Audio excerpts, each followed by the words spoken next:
मैं हूं आलिया। आप देख रहे हैं ब्रेकिंग बैरियर्स। आप सबको अपने प्रोग्राम में वेलकम करती हूं। पाकिस्तान और यूएस के रिलेशंस पर हमेशा ही बात होती है, लेकिन अब इस वक्त खास तौर पर पाकिस्तान और यूएस रिलेशंस की बहुत ज्यादा अहमियत। और ये भी आप जानते हैं कि पाकिस्तान की तरफ से एक वक्त एक विजिट जो है वहां पर होने वाला है, बहुत अहम, जिसमें आर्मी चीफ ने कहा जा रहा है कि जरा ये बता रहे हैं कि उन्होंने अनकरीब फरवरी के महीने में ही अमेरिका का विजिट करना।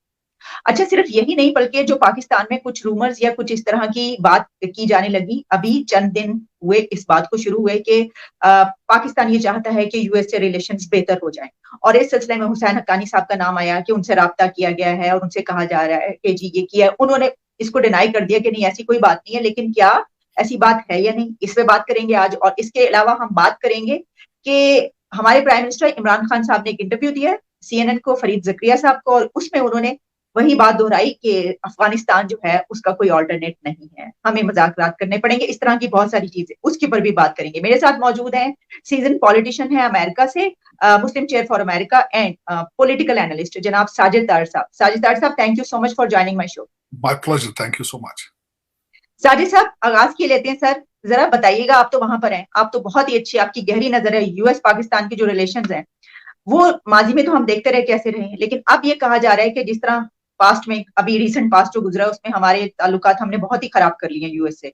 तो अब ये सोचा जा रहा है, ये खबरें हैं, जरा ये बता रहे हैं कि पाकिस्तान चाहता है कि ताल्लुकात बहुत अच्छे हो जाएं। आप इसको कैसे देख रहे हैं? Thank you so much Alia. क्योंकि मैं वॉशिंगटन डीसी में हूं और मेरा सबसे ज्यादा जो फोकस है वो पॉलिटिकल साइंस और खासकर पाकिस्तान यूएस रिलेशनशिप। एक कंट्री मेरी मदरलैंड है, दूसरी मेरी होमलैंड है। तो मैं उस पे बड़ा अच्छा सब्जेक्ट आपने मुझे आज मुझे चुना उसलिए। अच्छा, मैंने 5 पीरियड में इसको डिवाइड करता हूं पाकिस्तान यूएस रिलेशनशिप को। एक तो सबसे पहला दौर था कि कोल्ड वॉर पीरियड 1947 से लेकर कोल्ड वर्ल्ड वॉर इरा। दूसरा सोवियत इन्वेजन। तीसरा आफ्टर सितंबर 11। चौथा सडन चेंज आई, उसामा बिन लादेन का एबटाबाद से मिलना, और उसके बाद चेंज आई। और सबसे ज्यादा चेंज अब जो इस वक्त जिस पीरियड से हम गुजर रहे हैं वो आफ्टर काबुल फॉल, अफगानिस्तान से इनखला, और उसके बाद हम नए पीरियड में आ चुके हैं। अब उसके बाद मैं बताना चाहता हूं कि इस वक्त आप अमेरिका के लिए क्या है। आपका बॉर्डर चाइना के साथ है और इंडिया के साथ है, ये आपकी इंपॉर्टेंस है। दूसरा, आप वाहिद इस्लामिक कंट्री है जिसके पास एटम बम है। और तीसरा फैक्टर ये है, अमेरिका इस वक्त वॉशिंगटन डीसी देख रहा है कि अगर खुदा न खास्ता इन द फ्यूचर अलकायदा और आइसिल दोबारा उस रीजन में आती हैं तो फिर उसके बारे में हम क्या हिकमत अमली अपनाएंगे। इसके बाद अब मैं एक चीज खासकर पूछना चाहता हूं कि आपने कहा है कि पाकिस्तान के रिलेशनशिप यूएस के साथ, आपने बार बार कई दफा आपकी तरफ से ये बात आई है कि we are looking for the geo economic relationship. तो जियो इकोनॉमिक के लिए आपको दोनों साइडों से कुछ चीजें देनी होती हैं। आप देने की सलाहियत में है नहीं है, क्योंकि आप मैन्युफैक्चर कुछ नहीं कर रहे, एक्सपोर्ट नहीं कर रहे, कुछ भी कर सकते। तो अब मैं कुछ क्वेश्चन चाहता हूं, फिर उसके बाद उनके जवाब दूंगा। सबसे पहले मैं 10 क्वेश्चन मैंने डिवाइड किए हैं, दीज वेरी इंपॉर्टेंट क्वेश्चंस, उसके बाद उनके क्या आप अमेरिका से क्या फायदा आप ले सकते हैं। आप एक तो ये है। दूसरा ये है कि आपको ये देखना होगा कि पाकिस्तान को अमेरिका की कौन सी पॉलिटिकल पार्टी ज्यादा सूट करती है, ये डिसाइड करना पड़ेगा। तीसरा, आपको ये देखना होगा कि आपका फॉरेन ऑफिस और आपके जो इस्लामिक सोसाइटी है और वो सारे पाकिस्तान यूएस रिलेशनशिप को चाइना के साथ, इंडिया के साथ बैलेंस करने की सलाहियत रखते हैं नहीं रखते। अगर आप अमेरिका की तरफ आते हैं तो सीपैक का क्या करेंगे। और उसके बाद जिस तरह आपने रिसेंटली देखा है कि बाइडेन साहब ने अभी फंड रिलीज किए, लेकिन आपने फौरन अफगानिस्तान की साइड पे चले गए आप। उसके बाद अगली चीज ये है कि अगर आप रिलेशनशिप इसको फॉरवर्ड करते हैं तो यहाँ पे जो कांग्रेसमैन है, यहाँ पे हमारी कांग्रेस है, दोनों पार्टीज, वो पूछना चाहते हैं कि आप पिछले 2 डेकेड्स में क्या करते रहे हैं, आप उनको किस तरह सेटिस्फाई करेंगे। उसके बाद आपको यह बताना होगा कि आप और आपकी सियासी पार्टियां और आपका सारा जो एक निजाम है, आप एक पेज पे हैं, आप वाकई अमेरिका से रिलेशनशिप चाहते हैं और आपको सीरियसनेस शो करनी पड़ेगी। और उसके बाद एक अगला क्वेश्चन ये आता है कि अगर चाइनीज किसी चीज पे आप अमेरिका की तरफ पींगे बढ़ाते हैं और नाराज होते हैं आपसे, तो आप उनके कर्जे किस तरह वापस करेंगे। अगला पॉइंट ये मैं बताना चाहता हूं कि इंडियन प्रेशर है, जो इंडियन लॉबी है, आप उसको किस तरह काउंटर करेंगे यहां पे। अगला क्वेश्चन ये है कि इंडिया पहले ही अमेरिका के साथ इतने लंबे चौड़े रिलेशनशिप बना के बैठा है, तो आप इनको किस तरीके से काउंटर करेंगे? और अमेरिका की इस वक्त जो सिचुएशन है, जिस तरीके से पेंटागन डिमोरलाइज्ड है इस पीरियड में, तो आप उनके साथ जब तक कोई अच्छी चीज लेके नहीं जाएंगे, आप उनको बताने के लिए नहीं करेंगे, तो आप किस तरह? अब आपने अगला क्वेश्चन आपने ओपनिंग स्टेटमेंट में ही कहा है कि आप हकानी साहब से कहा गया। देखिए, पाकिस्तान के अंदर एक ये क्वेश्चन एक चल रहा है मुसलसल कि अमेरिका के साथ रिलेशनशिप, अब वो रिलेशनशिप क्यों होने चाहिए, बल्कि बड़ा लेजिट मैं समझता हूं उसका क्यों होने चाहिए अमेरिका के साथ रिलेशनशिप। ये बड़ा अच्छा क्वेश्चन है मेरे ख्याल में। मैं हमेशा एक ऐसा आदमी हूं जो मुसलसल ये कहता रहा हूं कि आप भले आप सी पैक बनाए, लेकिन अमेरिका के साथ भी रिलेशनशिप रखें। अब क्यों इंपॉर्टेंट है अमेरिका के साथ आपका रिलेशनशिप? चाइना की हिस्ट्री सिर्फ 50 साल की है, उससे लंबी उनकी हिस्ट्री कोई नहीं है। उनके कोई एलाइज लिस्ट नहीं है, आज तक उन्होंने किसी जंग में हिस्सा नहीं लिया, अभी तक उनकी मिलिट्री किसी के साथ जंग नहीं हुई, और उसके रिजल्ट ही देखें। उनके चाइना से बाहर उनकी कोई मिलिट्री बेस नहीं है सिवाय जिबूती के। नेवल एक्सरसाइजेज अभी करते हैं, अभी तक किसी जंग में हिस्सा नहीं लिया। उसके बाद ये मैं बताना चाहूंगा कि वो सिर्फ पैसों की डील पे आते हैं, फाइनेंशियल डील देखते हैं, इकोनॉमिक पैकेजेस होते हैं, उनके कोई पैकेजेस दूसरे नहीं होते, एलाइज को कुछ देने की सलाहियत नहीं रखते। चाइना की टेक्नोलॉजी रिलायबल नहीं है। चाइना ने अब तक जो भी कुछ बनाया है, अमेरिका से उनकी इंटेलेक्चुअल प्रॉपर्टी को चोरी कर करके बनाया। और उसके बाद अगला स्टेप जो मैं बताना चाहूंगा, जो बड़ा इंपॉर्टेंट है, जिसको मैं एक बहुत ब्रेकिंग पॉइंट है, कि आपको यह सोचना पड़ेगा कि चाइना क्या इंडिया को अपना एक as a client, as a customer lose कर सकता है? चाइना अमेरिका को एज ए कस्टमर लूज कर सकता है? वो नहीं कर सकता, और वो बैलेंस करता रहता है। यहां पे एक और चीज भी मैं बताना चाहूंगा आपको कि देयर इज अ पॉसिबिलिटी कि चाइना इंडिया के साथ अपने रिलेशनशिप बेहतर कर ले। There is an appetite, there is a question going on in India right now to fix the relationship with China. उसके बाद अगली बात ये मैं कहना चाहूंगा कि आपकी अमेरिका के साथ सबसे ज्यादा इंपॉर्टेंट चीज है, आपकी सारी फौज एजुकेटेड है फ्रॉम अमेरिका। आपके पास जितने तैयारे इंक्लूडिंग F-16 और जितना आर्मामेंट है, सारा मेड इन यूएसए। आप इनके रिलेशनशिप बंद करेंगे तो वो सारी चीजें आपको नाकारा करके नए सिरे से चीजें शुरू करनी पड़ेंगी। सबसे ज्यादा इंपॉर्टेंट चीज जो मैं बताऊंगा कि अगर आप अमेरिका के कैंप में आते हैं, इन केस आप दोबारा आते हैं, तो उसके फायदे क्या है? अमेरिका के साथ आपको यूरोप का पैकेज आपके साथ आता है, उसके साथ ऑस्ट्रेलिया का पैकेज आता है, उसके साथ आपका मिडल ईस्ट का पैकेज आता है, क्योंकि उनकी एक एलाइज है, नेटो है, उनकी एक फोर्स है अभी तक, और टेस्टेड फोर्स है। ये सबसे ज्यादा जरूरी है। और सबसे आखिरी पॉइंट मैं ये बताना चाहूंगा, आपकी सबसे ज्यादा जरूरत अमेरिका के साथ इसलिए कि हो सकता है अमेरिका के साथ दोबारा आप आए तो इंडिया के साथ आपके रिलेशनशिप बेहतर हो सके। बल्कि आपको चाहिए कि कंटीजेंट करा के आए, अगर आप दोबारा आते हैं, रिलेशनशिप बनाते हैं, तो उनको कहें कि इंडिया हमारी जरूरत है, हम इंडिया के साथ, बिकॉज मैं ये नहीं कहूंगा कि हम प्रो इंडिया, लेकिन आपकी जरूरत है, इंडिया के साथ हालात बेहतर करें, तभी आपकी इकोनॉमी इंप्रूव हो सकती है। अब उसके बाद मैं ये चाहूंगा कि अभी तक आपने क्या किया? वहां पे पाकिस्तान में एक एपेटाइट जरूर है अमेरिका के साथ रिलेशनशिप बनाने की, और उस एपेटाइट को आपने सेटिस्फाई किस तरह किया है, या हकानी साहब क्या कर सकते हैं पाकिस्तान के लिए? अब मैं बताना चाहूंगा कि आपने मोहित यूसुफ साहब को रखा सिर्फ इसीलिए कि आपके अमेरिका के साथ रिलेशनशिप बेहतर हो सके, उसकी कोई दूसरी राय नहीं। आपने शौकत तरीन साहब को रखा है सिर्फ इस वजह से कि अमेरिका के साथ भी रिलेशनशिप बेहतर हो। बाकर साहब IMF के पैकेजेस आप ले रहे हैं सिर्फ इसी वजह से अमेरिका के साथ रिलेशनशिप बेहतर करने के लिए। अब इनको तशवीश इन चीज की है, एक बहुत बड़ा इस वक्त वॉशिंगटन DC के अंदर चीजें चल रही हैं, जो मैं बार बार हर ऑलमोस्ट सेगमेंट में कहता हूं कि आपने पाकिस्तान के अंदर जो कुछ इस्लामिक इस वक्त चीजें पक रही हैं, आपने उसको सीरियस नहीं लिया। आपके खान साहब बार बार अमेरिका को स्नब करते रहे, एब्सोल्युटली नॉट कह के उन्होंने पहला धचका दिया, शॉक कर दिया अमेरिका को। दूसरा, उन्होंने अफगानिस्तान के जब नेशनल असेंबली में खड़े होकर शैकल्स की बात की, उसके बाद आपके DG ISI का जाना, आपने जिस कंप्लीट तरीके से अफगानिस्तान को ओन किया, सबसे बड़ी ज्यादती थी, वो ब्लंडर थे आपके। और अब उन सारी चीजों को फिक्स करना पड़ेगा, आपको बताना होगा कि how serious you are in your relationship.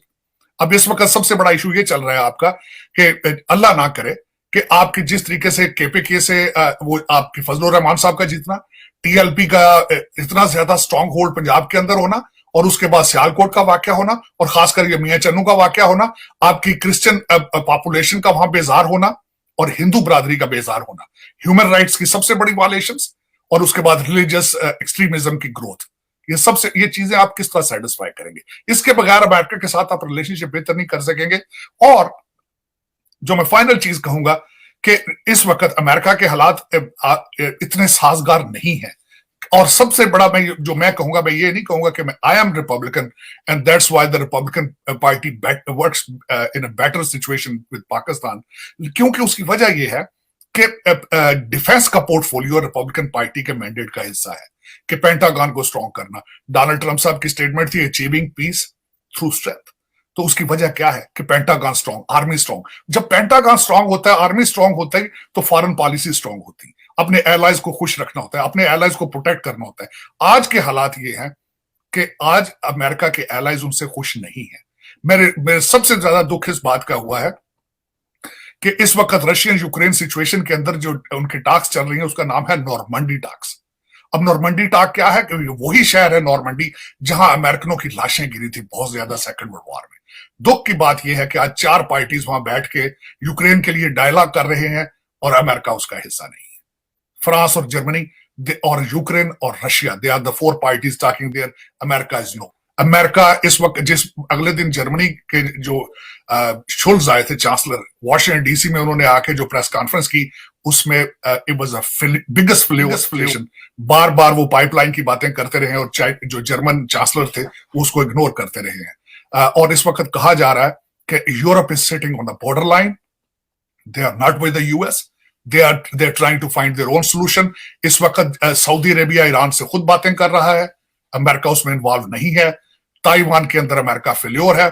जिस तरीके से अगले दिन जनरल मिली ने अपनी प्रेस कॉन्फ्रेंस करके बताया है कि Kyiv can fail within 72 hours, और if Russia come in there there will be approximately a loss of 25,000 bodies, Ukrainian bodies.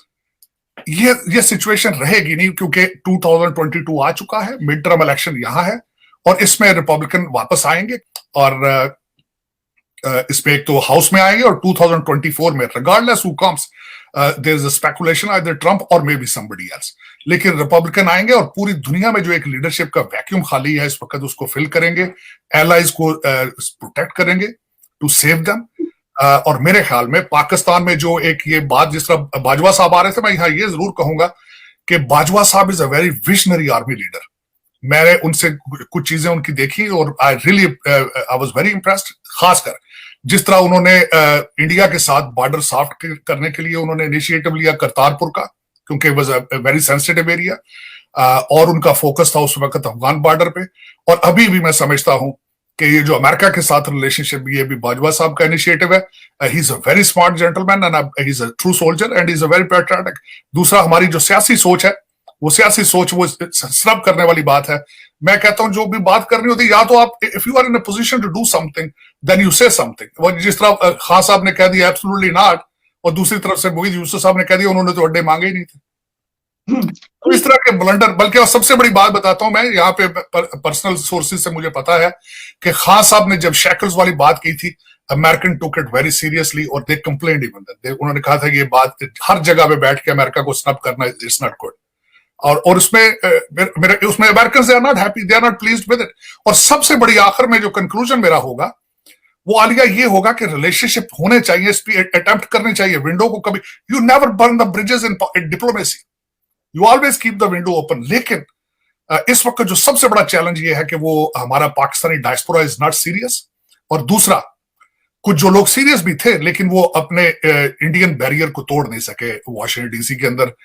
They are so strong, और उसके बगैर पॉसिबल नहीं है, क्योंकि मैंने यहां देखा है कि मेरे दोस्त हैं बहुत ज्यादा डेमोक्रेट पार्टी में भी, they raised million. American politics दो चीजों पे चलती है, या you raise the money, raise the funds, और योर आपके वोट बहुत ज्यादा हो। तो हमारी जो डायस्पोरा के पास ये दोनों चीजें नहीं है, लेकिन कुछ दोस्तों ने बहुत ज्यादा पैसे इकट्ठे किए थे मेरे ख्याल में, लेकिन वो बैरियर क्रॉस नहीं कर सके ज्यूइश लॉबी का और इंडियन लॉबी का। वो उसमें कोई सिग्निफिकेंट हमारी अपॉइंटमेंट नहीं है, कोई कांग्रेसमैन नहीं है, कोई सेनेटर नहीं है, कोई काउंसिलमैन नहीं है, कोई प्रेशर नहीं है किसी साइड से। और सबसे उसके ऊपर जो हमें सबसे ज्यादा नुकसान देता है कि पाकिस्तान की तरफ से फॉरेन पॉलिसी जो है वो सीरियस नहीं होती, डिप्लोमेटिक मिशन सीरियस नहीं होते, जो लोग आते हैं वो सीरियस नहीं होते। अब मैंने हमेशा कहा, ये मैं ऐसी नहीं बात करूंगा फिर लोग क्या कहेंगे, आप 5 मिनट के लिए जरा कंपैरिजन करें अपने कुरैशी साहब का और डॉक्टर जयशंकर का। तो आपको यहीं से पता चल जाना चाहिए कि एप्पल टू ऑरेंजेस हैं, कि हमारी फॉरेन पॉलिसी, हमारे रिलेशनशिप किस साइड पे जाएंगे। हाँ, शाह साहब ने मेरी चीज इस तरह की बात ना करें सर, आप इस तरह की बात ना करें। हमारे जी नहीं, साहब, उन्होंने क्रिटिफाई किया। तस्वीरें नहीं देखी कि जिस जब वो डिप्लोमेट से बात कर रहे होते तो किस तरीके से वो बड़े जबरदस्त तरीके से बैठे होते, कितनी उनकी तस्वीरें वायरल हुई। अच्छा साजिद साहब, ये सारी आपने एक बड़ा इन डेप्थ एनालिसिस जो है वो कर दिया पाकिस्तान और अमेरिका के रिलेशंस का, पास्ट से लेकर अब तक जो भी है आपने बता दिया। लेकिन एक तरफ आपने जब ये कहा, कही बात कि देखिए हम जिस तरह पहले हम बात करते हैं कि हुसैन हक्कानी साहब थे, बड़े लर्नर्ड पर्सन है, बड़े जब वो पहले थे बड़ा काम करते रहे, जो बाइडन यहाँ पर आए उस दौरान। अगर हम उस वक्त की बात कर लें कि जब फॉर्मर प्रेसिडेंट ट्रंप का ही रहा था, तो आप वहां पर मौजूद हैं। यानी ये कि बहुत सारे ऐसे लोग पाकिस्तान के जो कि इन्फ्लुएंशियल हैं, जिनके ताल्लुकात है वहां पर, लेकिन हम डंप कर देते हैं। हम कहते हैं गद्दार हैं। आपको भी हर प्रोग्राम के एंड में आप बातें बहुत सारी कर जाते हैं, लेकिन at the end of the program आपको पाकिस्तान जिंदाबाद का नारा लगाना पड़ता है। तो मेरा सवाल ये है कि हम क्या ऐसे जो लोग हैं तो उनको इस्तेमाल क्यों नहीं करते? फिर अगर हम इतने विजनरी हैं, हम कहते हैं हाँ ऐसा करना है, तो फिर क्या वजह? नहीं, उसकी वजह यह है, मैं यहाँ ये आलिया जरूर बताऊंगा कि मेरे जैसे कई और पाकिस्तानी भी हैं जो पाकिस्तान के लिए सारा दिन वो जो दर्द रखते हैं पाकिस्तान के लिए। मसला ये है कि हमें पाकिस्तान की तरफ से वहां से नेशनलिज्म नजर नहीं आता उनमें। वो लोग जब वो वाशिंगटन डीसी अपने दौरों पे आते हैं, तो वो जब अपनी बजाय पाकिस्तान की बात कर रहे हैं कि जब जाती मफाद की बात करते हैं, तो वी गेट 10 फीट बिहाइंड। उसकी वजह ये होती है, हमें सबसे बड़ा इशू ये है, और यही एक सबसे बड़ा, जब हम इंडियन डायस्पोरा के साथ करते हैं, तो मैं बल्कि किसी आपके साथ ये प्रोग्राम करूंगा कि what is the difference in between Pakistani diaspora and Indian diaspora. उसकी नेक्स्ट प्रोग्राम में करेंगे। उसमें आ गया ये बात है कि देखें, अब जिस तरह पाकिस्तान के अंदर मेच्योरिटी नहीं है, पाकिस्तान के देखे ना, मैंने आपको जिस तरह बताया है कि खान साहब को इतनी अमेरिका बैशिंग नहीं करनी चाहिए थी, क्या फायदा उसका? आप इनकी समिट में नहीं आए, फिर अच्छा इश्यूज हैं, आप ओलंपिक चले गए, ठीक है, पैसा। दूसरा, मैंने आपको हमेशा कहा है, मैं बल्कि अगले टॉपिक पे जो हम कह रहे थे बात करनी है फरीद जकरिया साहब की, हमारे रिलेशनशिप अगर आप देखें तो सिर्फ ये जो हमें पैसे दे उसके साथ रिलेशनशिप है, जो पैसे ना दे हमारे उसके साथ रिलेशनशिप। हमने रिलेशनशिप को डिफाइन कर दिया है पैसों के साथ। This is not fair. दुनिया के देखें, जिन ममालिक से आपको पैसे नहीं मिलते, क्या ख्याल है आपने उनके साथ दुश्मनी शुरू कर देनी होती? आप करते तो यही है बिल्कुल। इस वक्त सबसे बड़ा सिस्टम, जो फाइनल बात मैं आपको बताना, जो सबसे बड़ा टास्क आपके लिए होगा आज, वो ये होगा, जो भी वाशिंगटन डीसी में है पाकिस्तान के रिलेशनशिप बनाने के लिए, उसे एक चीज बावर करानी पड़ेगी कि he is not part of the hybrid system, he is the decision maker, he is a guarantor. वो जो बात जहां करके जाएगा, उठे जहां लगाएगा, उसको पीछे वो कौन काम करेगा? क्योंकि आप मशहूर हो चुके हैं डबल गेम पे, करप्शन में और हाइब्रिड सिस्टम पे। पूरी दुनिया को पता ही नहीं चल रहा कि हमने कॉन्टैक्ट किससे करना है। आपका डिसीजन मेकर कौन है? आप कौन किससे साइन करे कोई चीज, और उसको बाद में कौन डिलीवर कौन करेगा? ये सबसे बड़ा टास्क होगा आपके लिए। ओके साजिद साहब, जरा बढ़ते हैं। प्राइम मिनिस्टर साहब ने इंटरव्यू दिया है फरीद जकरिया साहब को, तो CNN को जो इंटरव्यू दिया उसमें उनके, मुझे तो ऐसा लगा कि जैसे अफगानिस्तान के कोई वजीर आजम जो बात करें, क्योंकि उन्होंने काफी वक्त जो है वो अफगानिस्तान पर खर्च किया। उन्होंने अफगानिस्तान और इंडिया की बात की। उन्होंने कहा जी अफगानिस्तान एक, इसका ऑल्टरनेट कोई नहीं है, आप उसको बुरा समझें, लेकिन अमेरिका को ये समझना चाहिए कि उसको अगर बुरा समझता है तो उसके जो करोड़ों अवाम है उनका क्या बनेगा। तो आप ये नहीं कर सकते। उनका जो क्रक्स है ना उनकी बात का, उन्होंने ये किया है। और जब उनसे ये सवाल किया गया कि आप जो वीगन मुस्लिम्स हैं उनके बारे में क्या रखते हैं, तो उन्होंने कहा कि जी मैं नहीं समझता, वहां पे मौकिफ कुछ और आता है, जब हम वहां पे पता करवाते हैं तो मौकिफ कुछ और आता है। देखिए, खान साहब ने वहां पे इंसानी अलमिया की बात की अफगानिस्तान में, तो जो पाकिस्तान के अंदर इंसानी अलमिया इस वक्त आ रहा है, आपके इस वक्त 10 से 12 करोड़ लोग हैं, वो 3 वक्त की रोटी नहीं खाते, सिर्फ 2 टाइम का खाना खाते हैं। तो आपके पाकिस्तान के अंदर जो इंसानी अलमिया है उसको किसने सॉल्व करना है? हाँ, खान साहब ने ये जरूर कहा है कि आप डॉलरों की बारिश करें वहां पे अफगानिस्तान पे।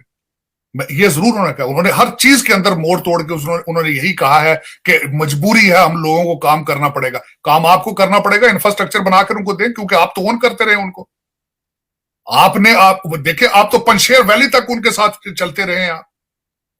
तो खान साहब आपको चाहिए ओन करें। आपने इतना बड़ा रिस्पॉन्सिबिलिटी ली है, आप सारी दुनिया को बताते हैं। अभी उनका जो, मैं बल्कि उस डिसीजन से उससे खुश नहीं हूं, बाइडन के जो उनके जो फ्रोजन फंड्स में, उसमें I am not please with it, लेकिन आपने फौरन उसको ओन कर लिया।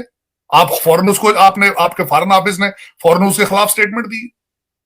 अगर आप उनके साथ इस तरह हैं, बल्कि अब वो कहते हैं ना, I'm trying to give you heads up, उसकी वजह यह है कि टाइम बड़ी जल्दी आने वाला है और यहां वॉशिंगटन डीसी समझता है कि वो अफगानिस्तान से जलील होकर निकले आपकी वजह से, और इसके जवाब आपको देने पड़ेंगे। अगले रिलेशनशिप अमेरिका से बेहतर होने के लिए पिछले जवाब देने पड़ेंगे। यहां सेनेटर कांग्रेसमैन आपके लिए लिस्टें बना के, आपकी सारी चीजें एलिगेशंस बना के तैयार बैठे हैं, बल्कि 22 सेनेटर्स तो बिल पेश कर चुके हैं और वो आने वाले वापस रिपब्लिकन। तो वो जब अपनी इस चीज को ठीक करेंगे, you will be on the front line to clarify all of it.